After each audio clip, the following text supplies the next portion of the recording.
What's up, guys? NBA talk with our last video of the night for us. Houston Rockets, San Antonio Spurs, Game 4 of the Battle of Texas, like I like to call it. Game 4. Houston Rockets win this game 125 to 104 San Antonio Spurs, which ties this series up 2-2, and they will go on to Game 5 to beat in San Antonio Spurs arena, basically in San Antonio. Um, it was a back and forth going in the first half. The first quarter, it was Houston because they started off pretty damn good. They were red hot. They were ready to go. They were shooting threes. James Harden doing his thing, as always. He was having he was having that good stuff going for him. And then in the second quarter, San Antonio Spurs responded. Greg Popovich had some recipes for himself. He had a recipe for James Harden, boxing him out, like trying to pressure him a lot, stop making him go into the free throw line so much, which they did. They stopped him from going to the free throw line. This is the least amount. 4 out of 6 from the free throw line. That is how much he gotten to the free throw line. 6 attempts.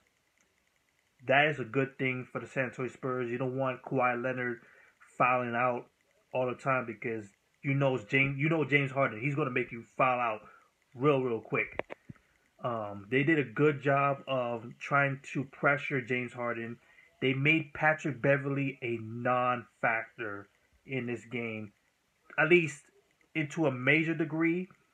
Patrick Beverley was not a factor. They stopped him pretty damn good, even though he was doing some good defense.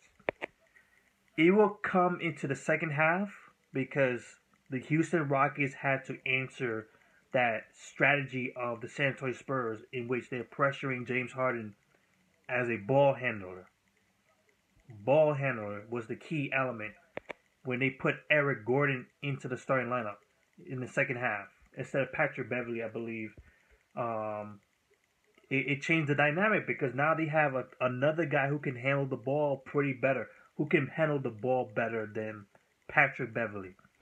This guy was getting his own shot too. He was pretty damn good tonight, and it helped James Harden out as well, so he could dish out balls too, and score as well. And then of course Ryan Anderson started to heat up a little bit. Trevor Ariza was heating up a little bit.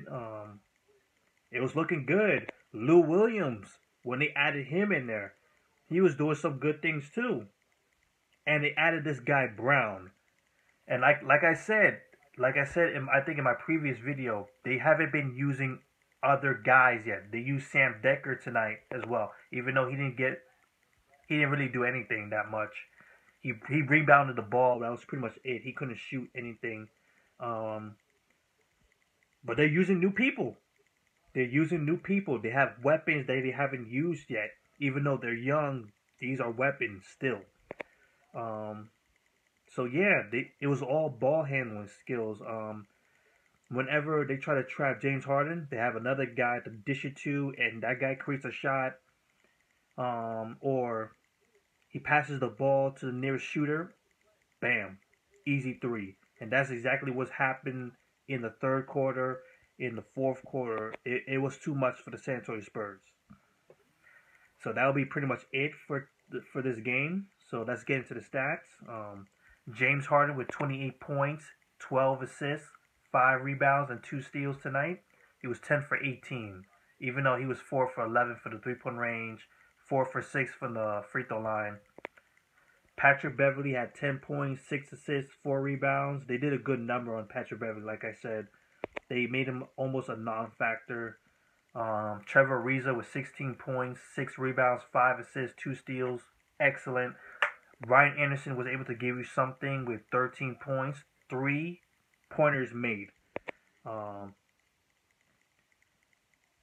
They had this guy, Eric Gordon, with 22 points off the bench, playing excellent, 6 for 9 for the three-point range.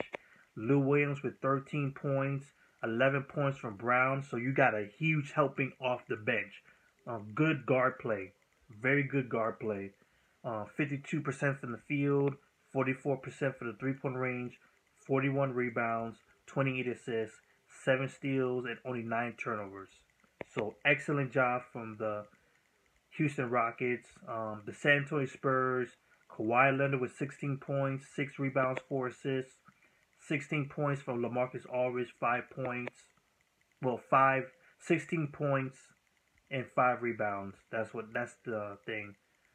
And 10 points for Patty Mills, 9 points for Ginobili, 17 points for Simmons because he was doing some good things in the first half. And that's pretty much it.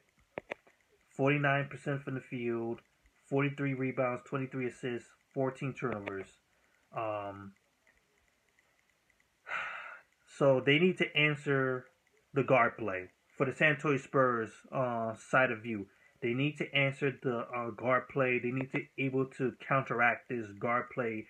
Eric Gordon, Lou Williams, James Harden, and of course Patrick Beverley is going to be a problem. And they're adding new guys like Brown into the mix.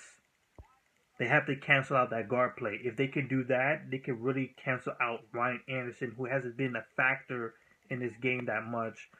Trevor Ariza to a more better degree, but he's still up and down in this playoffs overall. So you can still do some things for him.